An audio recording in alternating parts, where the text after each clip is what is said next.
नमस्कार दोस्तों, मैं बहुत बहुत स्वागत करता हूं आप सभी का एक बार फिर आपके अपने ही यूट्यूब चैनल पासपोर्ट हेल्पलाइन पे, जहां पे आपको passport application, documentation, police verification समेत पासपोर्ट बनवाने संबंधित और भी बहुत सारी कमाल की जानकारियां दी जाती हैं। और दोस्तों, जब भी पासपोर्ट बनवाने का नाम आता है तो वहां पे हमारे 10वीं की मार्कशीट, 10th का मार्कशीट कह ले या फिर हमारे मैट्रिक के मार्कशीट की बात कर ले, इसका नाम सबसे ज़्यादा चर्चा में आता है। लोगों का माइंडसेट ऐसा बन चुका है, लोगों के माइंड में सबसे पहले अपनी 10वीं की मार्कशीट का नाम इसीलिए आता है क्योंकि बहुत सारे लोगों को इस बात को लेकर कन्फ्यूज़न रहता है कि हमें पासपोर्ट बनवाने के लिए हमारे पास 10वीं की मार्कशीट, मैट्रिक का मार्कशीट होना अनिवार्य है। अगर हमारे पास 10वीं का मार्कशीट रहेगा तभी हमारा पासपोर्ट बनेगा, बिना हमारे मैट्रिक के मार्कशीट के पासपोर्ट नहीं बन पाएगा। और इसको लेकर लोग जो है काफ़ी ज़्यादा कन्फ्यूज़न के माहौल में रहते हैं। ऐसे में दोस्तों, आज के इस वीडियो में मैं आपको बिल्कुल सिलसिलेवार तरीके से बताऊंगा, स्टेप बाय स्टेप बताऊंगा कि ये जो 10वीं के मार्कशीट का जो एक हाइप है, जो लोगों के मन में बस गया है कि अगर आप पासपोर्ट चाहिए तो आपके जो है 10वीं पास होना ज़रूरी है। ऐसे में दोस्तों, मैं आपसे पूछना चाहता हूँ कि कोई व्यक्ति जिसे विदेश जाना है, बाहर जाना है, लेकिन वो पढ़ा लिखा नहीं है, वो अनपढ़ है, वो 10वीं तक अपनी पढ़ाई पूरी नहीं कर पाया, लेकिन उसके पास पैसा बहुत है, वो करोड़पति इंसान है, वो किसी बड़े फैक्ट्री का मालिक है, बहुत बड़ा क्रिकेटर है। फॉर एग्जाम्पल, आप अपने सचिन तेंदुलकर को ही ले लें, उनका नाम देश और दुनिया में सभी लोग जानते हैं, लेकिन उन्होंने जो है अपनी 10वीं की पढ़ाई भी कंप्लीट नहीं की। तो क्या वो अपने मैच खेलने, अलग अलग सीरीज खेलने के लिए वो ऑस्ट्रेलिया, न्यूजीलैंड नहीं जाते थे? बिल्कुल जाते थे। तो इसी जो है जवाब में, इस सवाल का जो है जवाब छुपा हुआ है कि दोस्तों, पासपोर्ट का और आपके 10वीं के मार्कशीट का, पासपोर्ट का और आपके पढ़े लिखे होने का ना होने का आपस में कोई संबंध नहीं है। दोनों अलग अलग चीज़ें हैं। अगर आप पढ़े लिखे हैं तो ये आपकी अपनी उपलब्धि है। अगर आप लाइफ में नहीं पढ़ पाए, नहीं 10वीं कर पाए, तो कहीं ना कहीं आपका अपना एक निजी राय है। लेकिन कोई भी कानून, कोई भी सरकार किसी व्यक्ति को पासपोर्ट देने से इसलिए मना नहीं कर सकता है क्योंकि वो पढ़ा लिखा नहीं है। उसके और भी बहुत सारे रीजंस हो सकते हैं। फॉर एग्जांपल, कोई बाहर मेडिकल अपना कुछ इलाज करवाने के लिए जाना चाहता हो, या फिर अपने बच्चों की पढ़ाई के लिए आगे जाना चाहता हो, या फिर किसी के पास पैसा बहुत है और वो हमेशा जापान, लंदन, न्यूयॉर्क, अलग अलग देशों में घूमना चाहता हो, तो क्या उसके लिए पासपोर्ट नहीं बनेगा? सो दोस्तों, आज के इस वीडियो में आपको बताऊंगा कि जो 10वीं का मार्कशीट है ये इतना पॉपुलर क्यों हुआ, स्पेशली इंडिया में। बाकी किसी देश में जो है पासपोर्ट बनवाने के लिए मार्कशीट नहीं मांगा जाता है, लेकिन इंडिया में ये एक हाइप ऐसा क्यों क्रिएट हुआ। सो दोस्तों, बात यहाँ पे करते हैं 90s की। जिस समय 90s के समय एक ऐसा दौर था जब दुबई, जिसे आप सभी लोग जानते होंगे, उस वक्त डेवलप कर रहा था। आज जितना डेवलप है उतना डेवलप नहीं था। वो एक रेगिस्तान था, आप सभी जानते हैं। तो वहाँ के जो शेख थे, उन्होंने दुबई का काया पलट का जो है एक कह सकते हैं विजन रखा था, और उसके लिए जो है बहुत बड़े लेवल पे वहाँ पे कंस्ट्रक्शंस का, बहुत बड़े लेवल पे वहाँ पे एक तरीके से डेवलपमेंट का जो है प्रोजेक्ट शुरू किया गया था। और स्पेशली जो सऊदी के नागरिक थे, जो प्रॉपर सऊदी शेख थे, वो उन सभी के पास पैसा बहुत था। ऐसे में उनमें से कोई भी व्यक्ति जो है लेबर का काम करने के लिए, कंस्ट्रक्शंस में काम करने के लिए तैयार नहीं था उतनी गर्मी में, क्योंकि आपको पता होगा दुबई, सऊदी अरब एक रेगिस्तानी इलाका है, खाड़ी देश है, और यहाँ पे गर्मी भयंकर पड़ती है। ऐसे में वहाँ पे कंस्ट्रक्शन लाइन में काम करने के लिए बहुत बड़े और पैमाने पे जो है लेबर्स की ज़रूरत थी, मिस्त्री का ज़रूरत था, कॉन्ट्रैक्टर्स का ज़रूरत था, इंजीनियर्स का ज़रूरत था। ऐसे में उन्होंने अलग अलग देशों से बेरोजगार लोगों को, अलग अलग देशों से लेबर्स को जो है इंपोर्ट करना शुरू किया। ऐसे में जब वहाँ पे बहुत बड़े पैमाने पे जब जॉब अपॉर्चुनिटीज़ का आगाज हुआ, ऐसे में अलग अलग गरीब देश, जिनमें नो डाउट अपने देश भी है, उस समय था, तो बहुत सारे ऐसे लोग जो कि लेबर थे, बहुत सारे लोग जो इस लाइन में थे और उन्हें यहाँ पे उतना पैसा नहीं मिल रहा था, तो वो धड़ाधड़ जो है दुबई शिफ्ट करने लगे, क्योंकि वहाँ पे उन्हें अच्छा खासा पैसा मिल रहा था। और चूंकि वो लेबर्स थे तो उन्हें वहाँ की गर्मी बर्दाश्त करने की जो क्षमता उनके अंदर थी।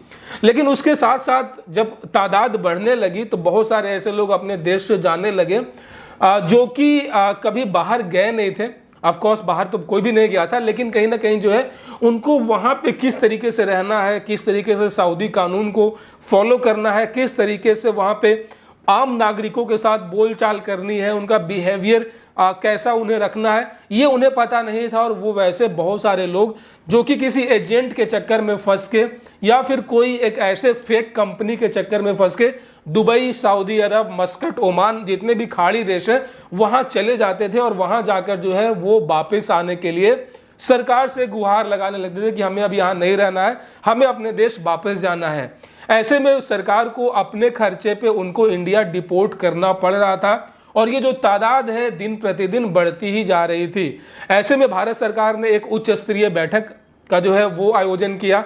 उन्होंने पता लगाने के लिए एक समिति का जो है वो गठन किया कि आखिर ये कौन ऐसे लोग हैं जो वहां पे जाकर फंस जाते हैं और वहां के तौर तरीकों के हिसाब से खुद को नहीं ढाल पाते हैं, आखिर इनको बाहर जाने से कैसे रोका जाए। तो उन्होंने क्या है कि अपने जो जांच में ये पता लगाया कि वैसे लोग जो कि पढ़े लिखे हैं, जो कम से कम 10वीं पास हैं, वो तो यहाँ का जो माहौल है उसमें एडजस्ट कर जाते हैं, यहाँ के लोकल नागरिकों से थोड़ा बहुत इंग्लिश में बात कर लेते हैं, सऊदी कानून को कैसे फॉलो करना है ये उनको इस बात की जानकारी हो जाती है। लेकिन वैसे लोग जिन्होंने बिल्कुल अंगूठा छाप हैं, कभी स्कूल नहीं गए, जिन्हें पढ़ने नहीं आता, लिखने नहीं आता है, ऐसे लोग ही यहाँ आकर फंस रहे हैं, यहाँ के तौर तरीकों को नहीं अपना पा रहे हैं और ऐसे लोग ही जो है ये फेक कंपनीज और एजेंट्स के चक्कर में फंसकर जो है यहाँ पे आकर अपना पैसा और समय बर्बाद करते हैं और उसके बाद जो है भारत सरकार को अपने खर्चे पे उन्हें वापस देश बुलाना पड़ता है। तो इसको रोकथाम के लिए सरकार ने एक ऐसा नियम लागू किया जिसमें उन्होंने पासपोर्ट को, उससे पहले पासपोर्ट केवल एक ही बनते थे नॉर्मल, लेकिन उसके बाद जो है इसको फाइंड आउट करने के लिए, इसको क्लासीफाई करने के लिए उन्होंने एक अलग कैटेगरी लॉन्च किया नॉन ECR और ECR का। ECR मतलब ये कि इमिग्रेशन चेक रिक्वायर्ड और नॉन ECR मतलब कि इमिग्रेशन चेक नॉट रिक्वायर्ड। और ये सिर्फ और सिर्फ रूल लागू किए गए थे उन्हीं लोगों के लिए जो कि ये खाड़ी देश दुबई, सऊदी अरब, ओमान, मस्कट, कुवैत ऐसे देश में एज अ अनस्किल्ड और स्किल्ड लेबर या फिर इंजीनियर्स के जॉब के लिए जाना चाहते हैं। वैसे लोग जो कि कहीं घूमने फिरने या फिर टूरिस्ट पर्पस के लिए जाना चाहते हैं उनके लिए कोई भी रूल्स नहीं बनाए गए हैं। किसी को ऑस्ट्रेलिया जाना है, किसी को थाईलैंड जाना है, उनके लिए कोई भी रूल्स नहीं है। सिर्फ और सिर्फ उनके लिए जो कि as a labour, as a construction worker, as a contractor, as a plumber, as a technician Dubai, Saudi Arabia जैसे टोटल ये 7 अरब कंट्रीज हैं, वहां जाने के लिए जॉब वीजा पे, ठीक है आप इसको नोट करें, जॉब वीजा पे जाने के लिए कम से कम 10वीं पास होना जरूरी है और जिसके पास नॉन ECR पासपोर्ट होगा उन्हीं को वहां पे एम्प्लॉयमेंट वीजा मिलेगा, उन्हीं लोगों को वहां की कंपनियां जॉब देंगी। तो इससे ये होगा कि जो पढ़े लिखे थे 10वीं मार्कशीट जिनके पास था तो इजीली पता किया जा सकता है और ऐसे लोगों को ही ये खाड़ी देश भेजा जा सकता है। तो इसीलिए दोस्तों वैसे ही लोग जो कि यहाँ जाना चाहते हैं ये काम करने के लिए, जो मिस्त्री लोग होते हैं उनके लिए ही ये 10वीं की मार्कशीट जरूरी है। हमारे और आपके जैसे लोग जिनका पर्पस कुछ और है, जो टूरिस्ट पर्पस के लिए जाना चाहते हैं, टूरिस्ट वीजा पे जाना चाहते हैं, मेडिकल वीजा पे बाहर जाना चाहते हैं, जो कि कह सकते हैं वहाँ स्टडी वीज़ा पे जाना चाहते हैं, उन लोगों के लिए यहाँ पे 10वीं की मार्कशीट का कोई भी रोल नहीं है। तो आपका अगर पर्पस, अगर आप पासपोर्ट बनवाने जा रहे हैं और अगर आपका पर्पस जो है टूर और ट्रेवल है, टूरिस्ट पर्पस अगर आपका है, तो यहाँ पे आपको 10वीं की मार्कशीट लगाने की कोई भी ज़रूरत नहीं है।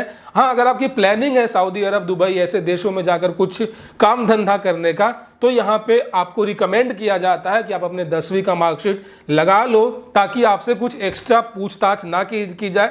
अगर आपके पास ECR पासपोर्ट भी होता है तो उसका एक अलग से टेस्ट होता है, अगर आप वो टेस्ट पास कर लेते हैं, इमिग्रेशन टेस्ट अगर आप क्लियर कर लेते हैं तो भी आपको अलाउ कर दिया जाता है कि आप जा सकते हैं।